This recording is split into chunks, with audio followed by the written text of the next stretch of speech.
What have you done with Andrew Pearce, Kwasi? I'm slightly exposed between Ed and Kevin. Yeah, we've upgraded the right wing. It's a pincer movement.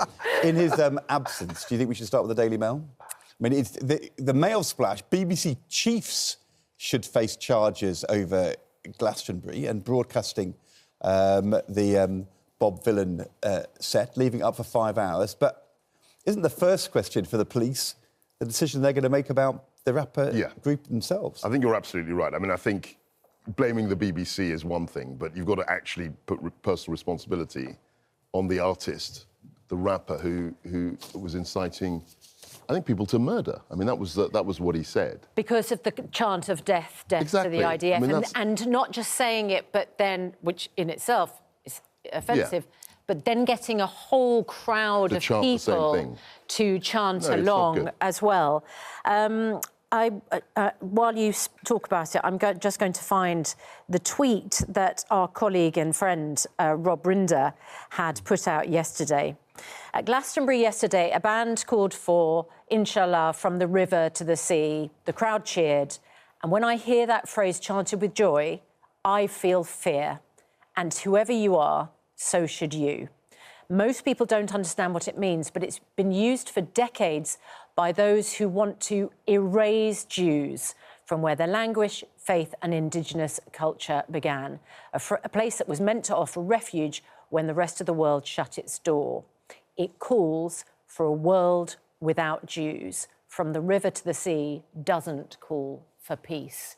And I wonder, Kevin, there is a fundamental misunderstanding here, and people watching might not understand it, that in speaking up for Palestinians and speaking out about the tragedy in Gaza is one thing, but calling for from the river to the sea is an erasure of Israel, the right for Jews to exist, and death to the IDF is death to Israelis. In Israel, there are some people who want Palestinians out from the river to the sea, from the Jordan to the but it doesn't make it right. No, and I condemn them, and so I will condemn equally people who say that, which makes people like Rob Rinder, other Jewish people, feel incredibly threatened. And I think it was appalling, death to the IDF. Now, terrible things are happening in Gaza, and the IDF is doing them. There's more than 400 people being killed. Yeah, but look...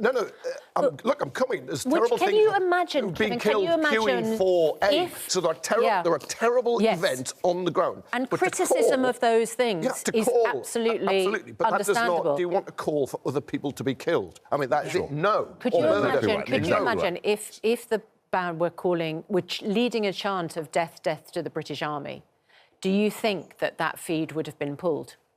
Very possibly, yes. I think it would have.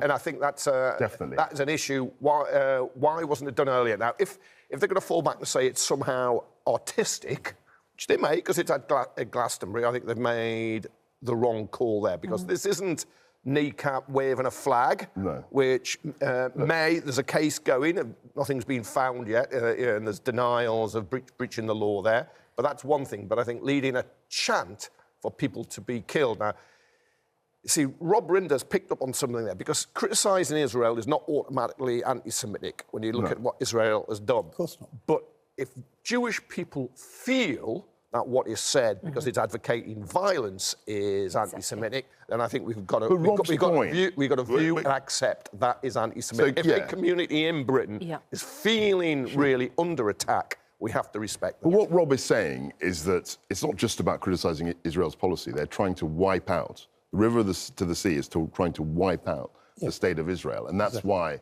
people like Rob and other Jewish people are very, very frightened. And when people say it's not anti-Semitic to criticise Israel or the IDF, and you acknowledge, Kevin, that if they'd said if the band had said death, death to the British Army and led that chant in front of thousands of people and millions of people watching, it would have been pulled. Probably. What the Jewish community say is things that are aggressive or violent against Israel are tolerated in a way that things that they were said about other groups would not be tolerated, is examples of anti-Semitism. That's what makes it anti-Semitic. I'm not sure that's always actually always the case. We've got to be careful not to conflate Jewish and Israel. Sure. We've been told, look, if you do anti-Semitism training, you've got to be careful. And so, yes, so some of the people have to be careful about that as well. I think there's often a difference if you're talking about in your own country an institution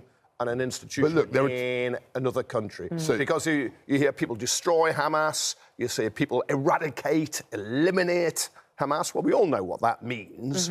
And is that anti-Muslim? No. But then I can attack Saudi Arabia and not be accused of Islamophobia.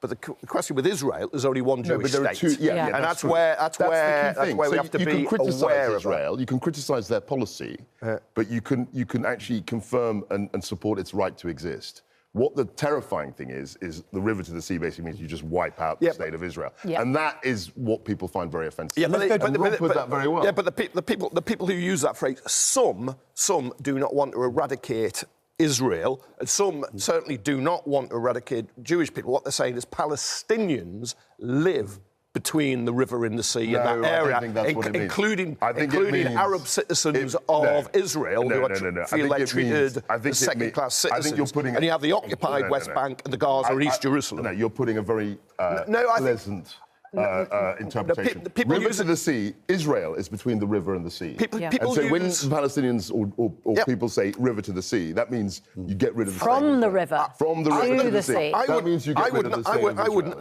I would not use it because of that, but not everybody who uses it means that. Now, in this case, if it's death to the IDF, I think we can imagine the use of it there, but not everybody who talks about river to the sea, Palestine will be free, means the eradication of Israel. On this case, I think we know what the rappers was intended. Yeah, but not everybody who uses that phrase. And can we go to the question of the BBC? Look, if this was a skinhead punk band saying burn asylum seekers, it would have been taken straight off. Or anything like that. This stayed on the BBC iPlayer for 5 hours. 5 hours, and this was the act on before kneecap. So you knew it was a big moment. Do you think the BBC bosses, whoever was in charge at Glastonbury and senior figures, did they spend 5 hours having this debate? No, I think they dropped the ball. I don't know how they did that, but they definitely dropped the ball, and someone should have intervened much more quickly. I think most of the BBC seem to be at Glastonbury.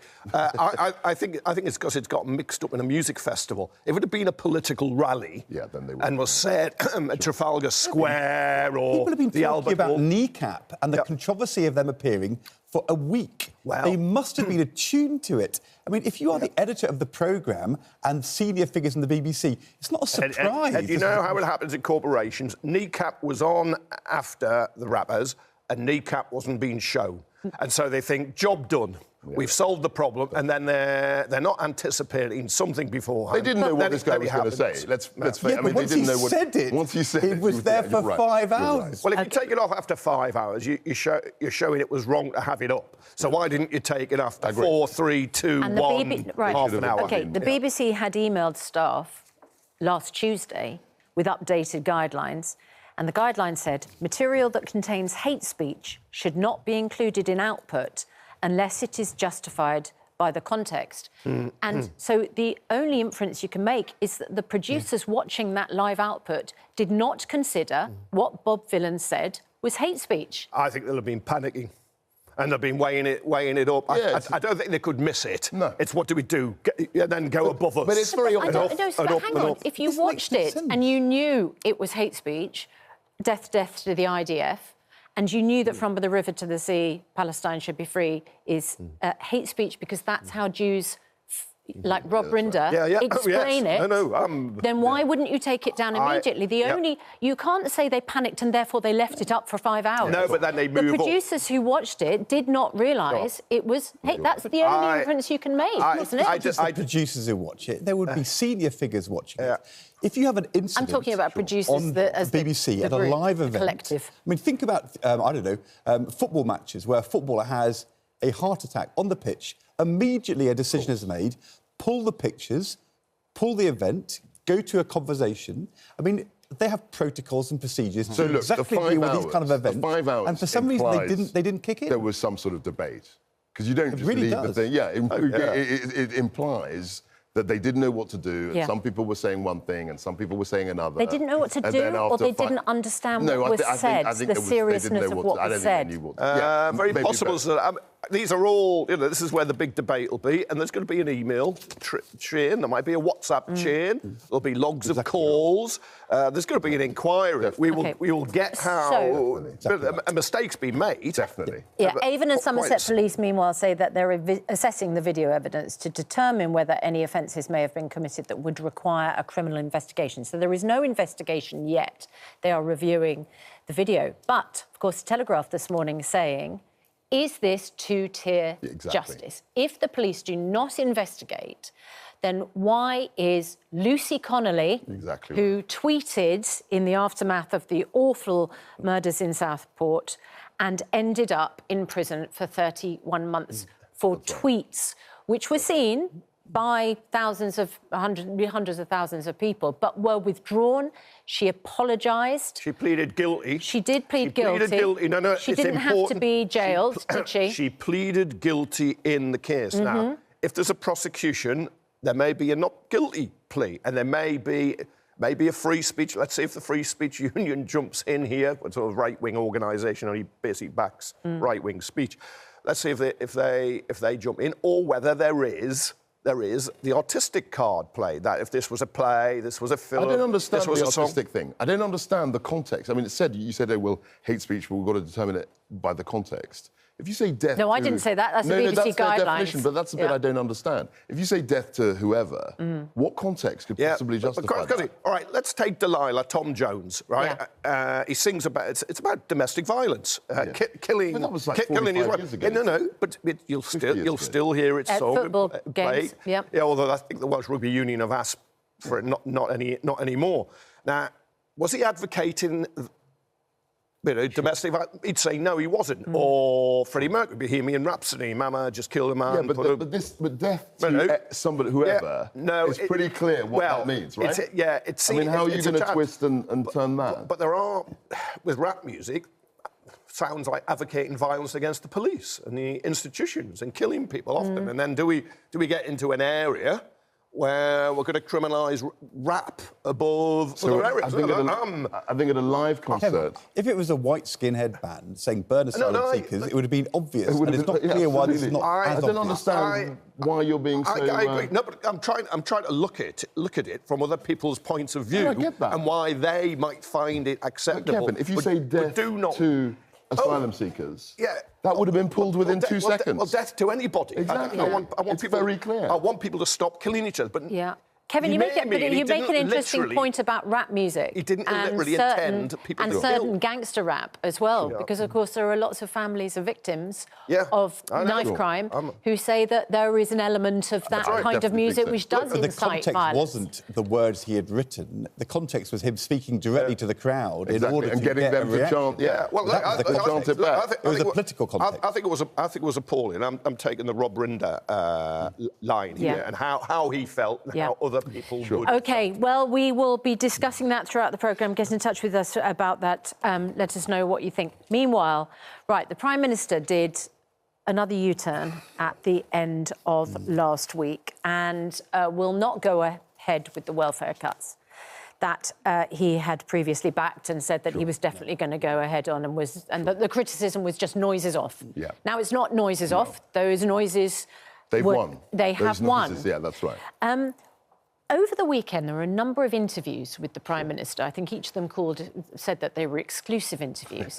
But something came across, which was, of course, there was the U-turn on the winter fuel. There was a U-turn on welfare. What I found remarkable over the weekend was that he said that his very controversial "we are in danger of becoming an island of strangers" speech, which, Kevin, you and I and all of us here watched and listened to as he was making it, and our antenna were immediately alerted. And we said it sounded more like a Reform speech than a Labour Prime Minister speech. In these interviews, he said, I hadn't read it beforehand. I should have realised. Nobody noticed the echoes of Enoch Powell. And I was very distracted at the time because there'd been an awful event that had happened to his family in his former house, and therefore he wasn't fully focused. So I just don't believe that. I don't believe that he hadn't read the speech through. I think it's quite possible, given the arson attack overnight and the state of things, it's quite possible.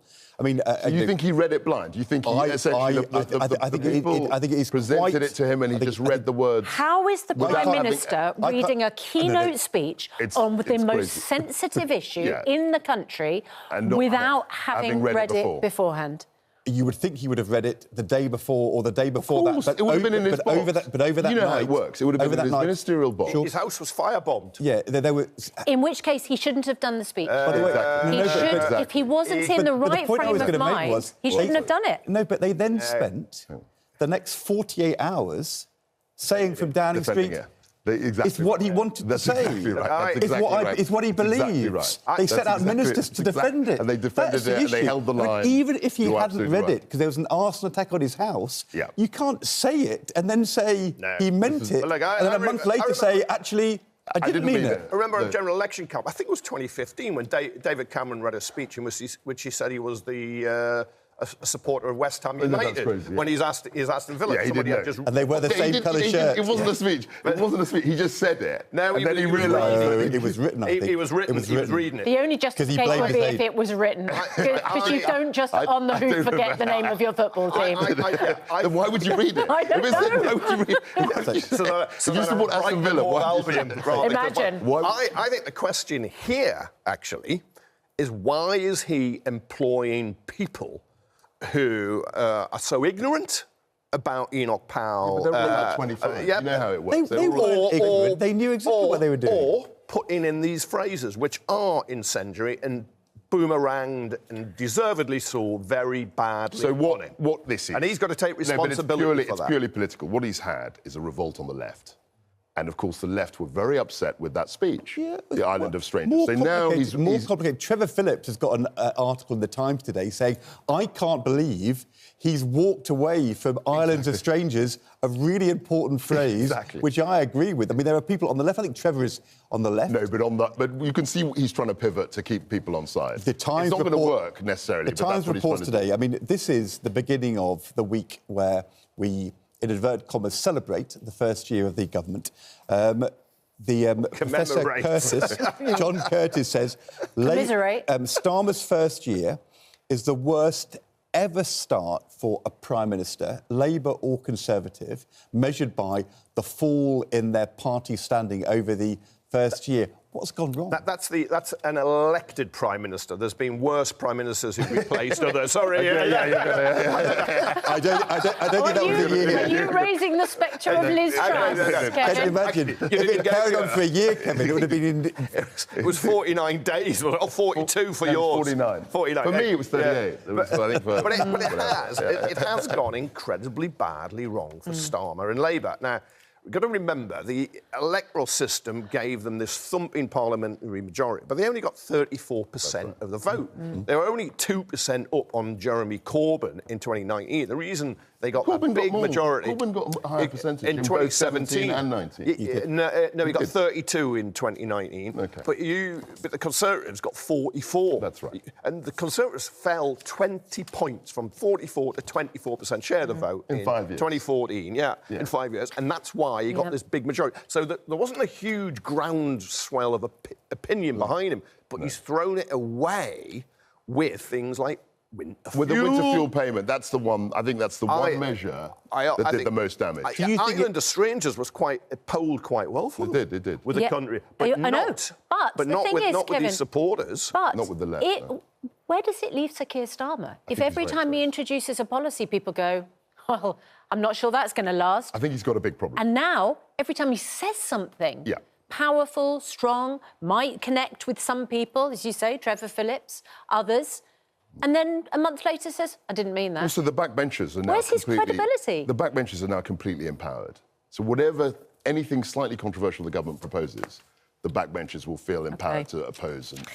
Just on the winter fuel payment, campaigners worried about an alarming increase in unsolicited messages sent via either your text, WhatsApp or emails. They invite you to reply on click on links taking you to a fake website.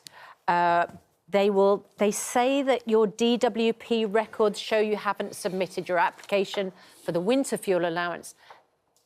You will not get a text, you will not get an email. It all happens automatically. Please do not click on these links. Public service announcement, because there's too many scammers taking advantage of this U-turn.